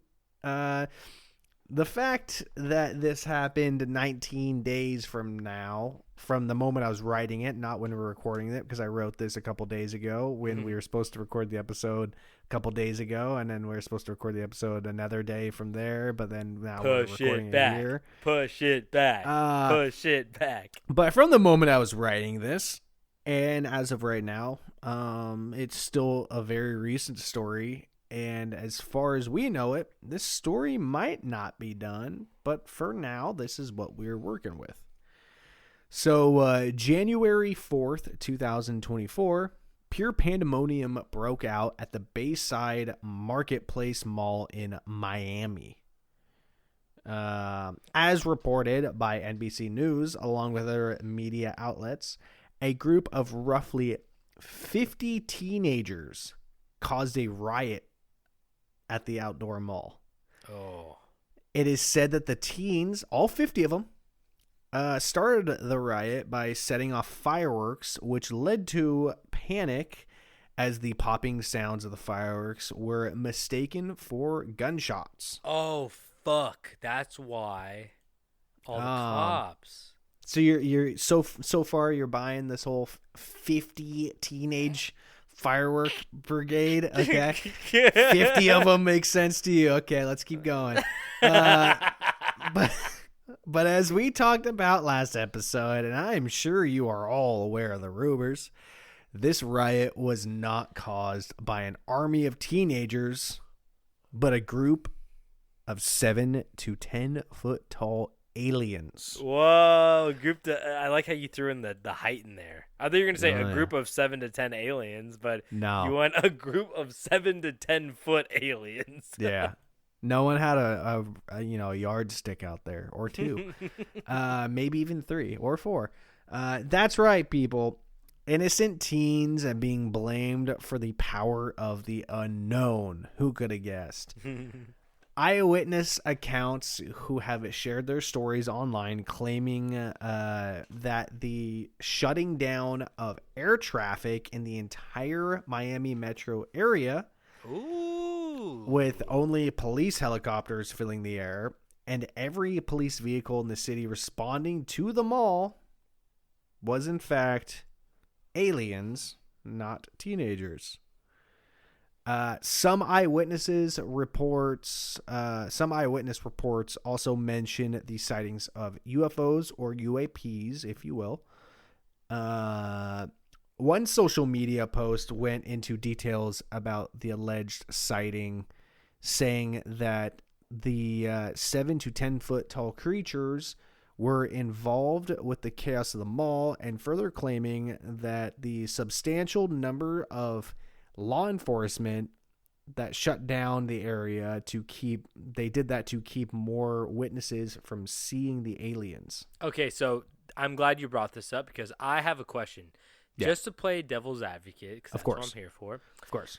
Do you think that it's a smart idea to bring 50 local children to the aliens? No, I'm sorry, not 50. Yes, as an offering. Yes, of course. Especially annoying teenagers. No, yes. I mean, do you think that it's a smart idea to bring low, I don't mean this as a demeaning thing, but low-level police officers to an extraterrestrial event? Because I was expecting, Men in guys black. In black suit. Exactly. That's high clearance shit, right? You don't want no, Joe Schmo out there is going to go, are you kidding me? These cops are all ego. Of course they're going to be like, yeah, I fucking saw the alien. I think in the heat of the moment, you gotta do with what you got. Or do they neuralize them? I'm just saying. They're like, all the cops, can we have you in the room? We have to do a little debriefing, and they're gonna be like, you saw nothing. As put yourself in the shoes of the Miami police chief, whatever it is, like. Either story, it's like, oh yeah, whatever, send them all, slow night, whatever. But I mean, yeah, if there's aliens, you just send everybody that's got a gun. Yeah, call your cousin. Number one is containment. You know what I mean? Yeah. So I do understand containment and being like, we all appreciate your discretion and not talking about this outside. But like, yeah, you got to keep it, because the American public, you can't neuralize. A bunch of cops, you bring them into a room, neuralize them. Yeah. Fine. Just give them a couple bang energies, they'll do it themselves. Yeah. They'll have an aneurysm. So, like I was saying, it was also stated that this event was the direct reasoning to a power outage that affected approximately 60,000 residents in the area. Oh. It was also noted that police scanners were temporarily disabled during this event as well. Oh. Okay. Pretty interesting. So this is Not sure how teenagers with fireworks do that. The power outage is also very interesting. Yep. So there is one particular video that has been shared a lot on social media of a man's firsthand experience. I could not tell you where this video originated from, whether it was TikTok, Instagram, YouTube, Twitter, X, Facebook. I don't know, but I can guarantee you it has been shared on all of them. Mm-hmm.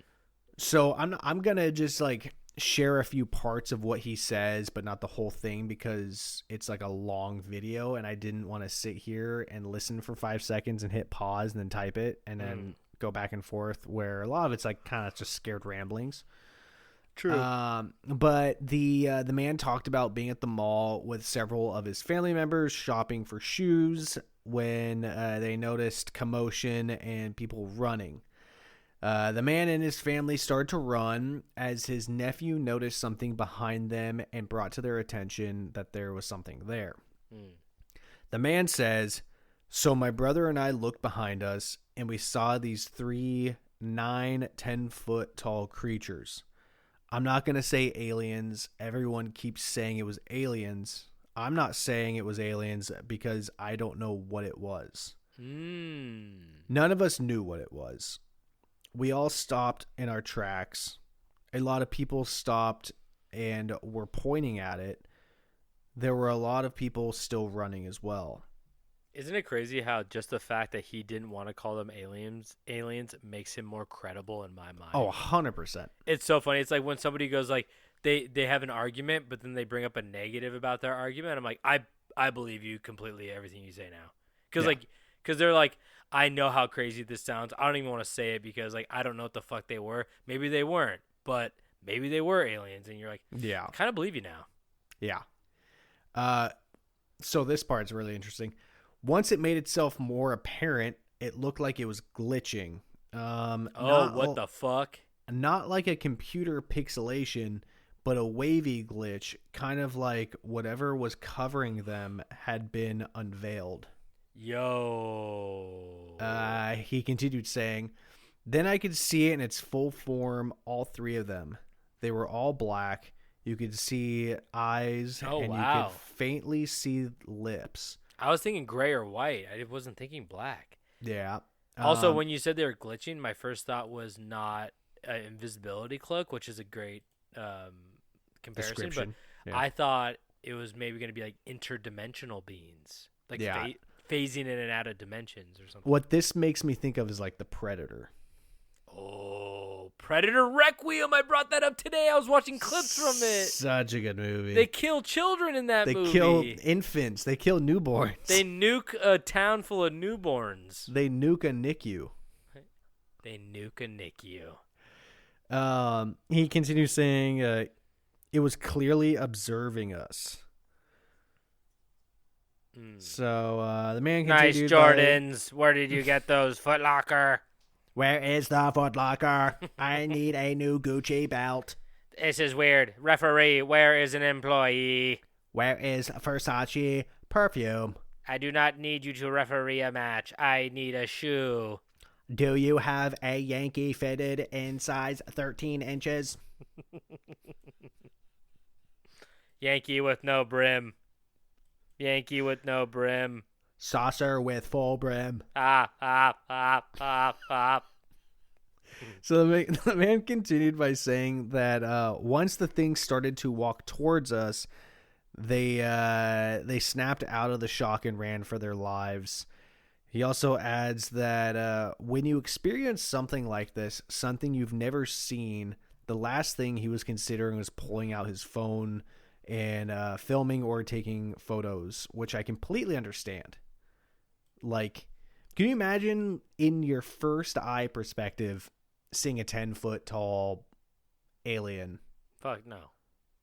Like, I just don't think my first reaction would be to like grab my phone and try to take a picture. I'm the guy that like if he's doesn't. 10 feet away from me. I'm the guy that like when I go to a concert, I really make a note to not take out my phone and just enjoy the concert. So I'd be looking at the 10-foot tall.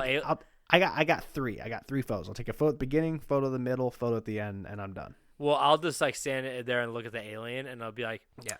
And then everybody would be filming it, and then I'd look at them and I pretend I'm better than everybody else, and I'd be like, I just want to live in the moment. I've seen this. Is this new to you guys? Oh my god, you guys are taking pictures. I'm experiencing this. And then the alien slits my throat, and I go, I'm experiencing this. So one of the points he brings up, but does not outright say or like go into it, is that these aliens, creatures, whatever you want to call them, seem to have been using a type of cloaking device to hide themselves. Of course, we have to take his word with a grain of salt, but even if he's making it up, it's pretty creative. So I had to use this man's... what the hell did I type here? What the hell? Oh, Alex, Oh. Is that you? What's up, dude? What's up, you dumbass? Did you copy and paste it, bitch? No, I missed the Y. I missed the Y. So it says I had to use many resources, but it said originally, so I had to use man resources, which I was very confused on what I was trying to say. I also wrote this last week. So I had to use many resources to put this together. One being Reddit, where someone commented about the man in the video saying, wow, I went to school with this guy. I'm going to try to get a hold of him. The alien? The guy in the video. Yeah. And then later on, people were like, oh, let us know what he says. And he replied saying, all of his social media accounts have been wiped clean, and I can't get a hold of him. I don't like the look of this. Which is kind of sketchy. This reminds me of your fucking giant on the mountain bullshit. Remember the giant on the mountain? Yeah. Remember that guy? Yeah. Got fucking murdered, dog. Yeah. But did he? I don't know. I'm drawing parallels. But I mean, like, this goes one of two ways. Either this guy was like, oh, I lied, and now people are like going crazy. I gotta like disappear off social media for like a year until people forget about it, or the government killed him. Or it's a big prank. Could be a big prank. Could be David. I could see you doing this. I would love to do this, but I feel like being a part of this, I feel like I would immediately get like that. You wouldn't put your real name. My trail's too dirty. You know what I mean? Yeah, fair. Yeah. They'd find you. What would be your fake name? Probably Woody Johnson. That's a good one. Like, owner of the Jets? I'm like, no, owner of Rhino Hard. Fucking eat my pills, baby. Eat my pill. You could find a stud in the wall with it. My old alias was Parsnip Jones. Oh, well, I have another name, Hooger Yolk. I don't like that. Hey, no one likes it. It makes me think I got something in my throat. I know, Hooger Yolk. I feel like I need to cough it up. I'm Danish or something. So another key factor that I want to touch on base quickly is the police reaction. So let's say the police and the media or what they're saying is correct.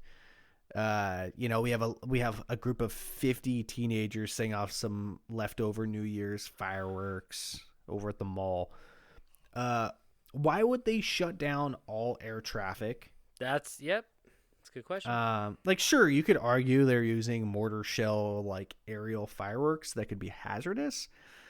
But let me tell you, I've been on a flight on New Year's, during at midnight when all the fireworks are going off, and none of them go high enough to hit a plane.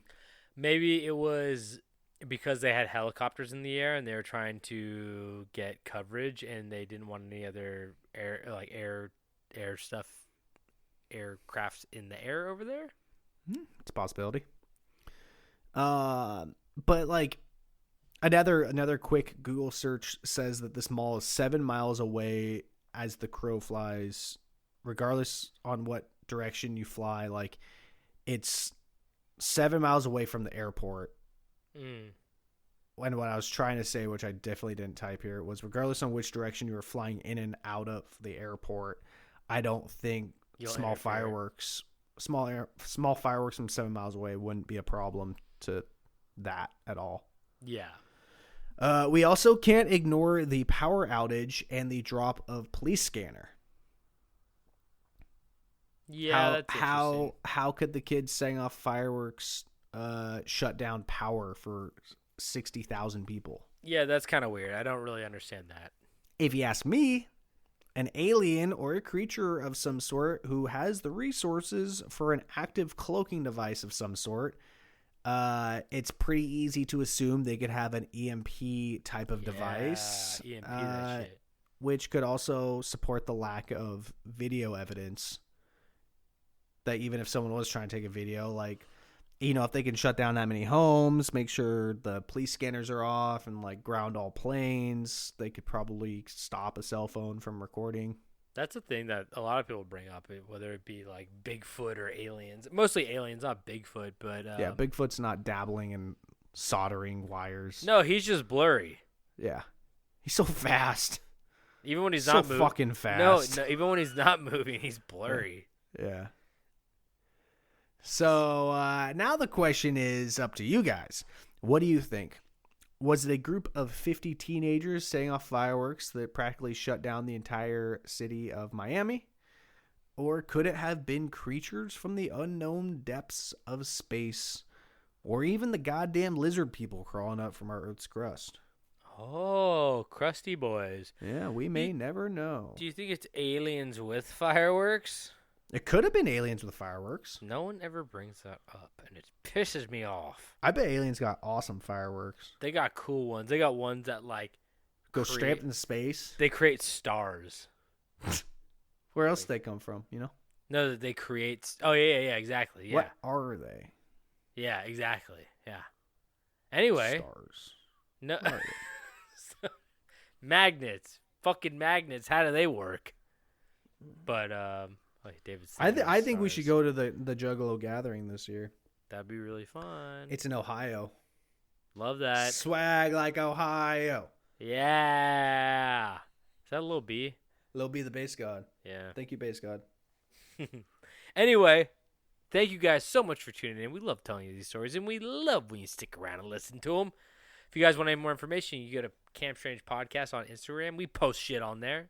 Click the link in bio for any merch you want to look at or buy. And you can rate, review, and subscribe on wherever you listen to this show. You could also share with a friend if you'd like. If you don't, then you're an alien with a fireworking. You're no friend of mine. Loser. If you guys want to send us anything, send it to campstrangepodcast@gmail.com. And what else we got in the fucking store? You want to know what we got? What do we got? I got a stick with 3 nails in it. I got a Pelican briefcase, like the Pelican brief case. Okay. I got a bag loosely full of helium. I got Al Pacino stuck halfway in a wood chipper. I got 4 moles sewed together. I got a bird with the degree. I got a sandal made of marble. I got a picture frame of a picture frame. I got a picture. Wait. I have autism.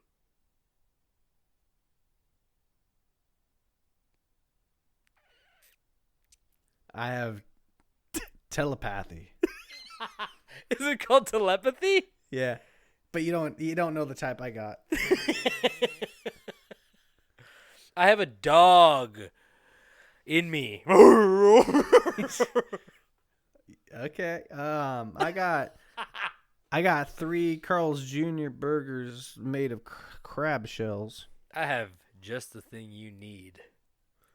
I got brimstone. I got a big junk drawer full of pogs and batteries. I got a jug filled with mixed fluids. I got jugs filled with mixed fluids. That's Milk. what I just said. Milk. I got jugs filled with milk.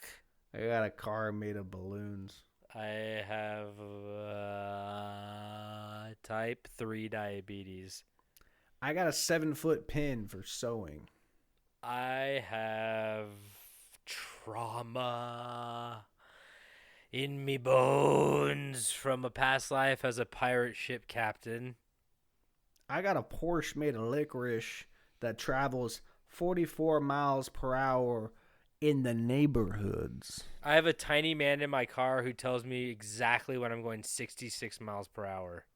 I've got a big man in my car that tells me when I'm hungry. I have a flapjack the size of Texas. I got a pizza and it's made of bugs. I got a tiny rock collection that look like presidents.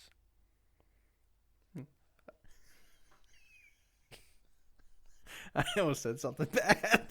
Say it. I don't know, man. No one's listening anymore. I got a small Asian man who just smiles and nods anytime I talk. Okay, and let's end it there. Does he chain smoke cigarettes? Yeah, but he's smiling. He nods. Yeah, it's he good. agrees with everything. He's He a got yes like man. one tooth in the front. Yeah, he's like 100. Yeah. Don't. Oh, why'd you bring him up? Now he's gonna die. No, he's good, You man. can't kill him. No, you really can't. Nope. Anyway, They go when they're ready. He's not ready. He's got more things to agree about. he's got more cigarettes to smoke. Anyway, all right. Well, thank you guys so much. David, do you have anything to say before we leave? O'Doyle rules. And don't forget to stay strange.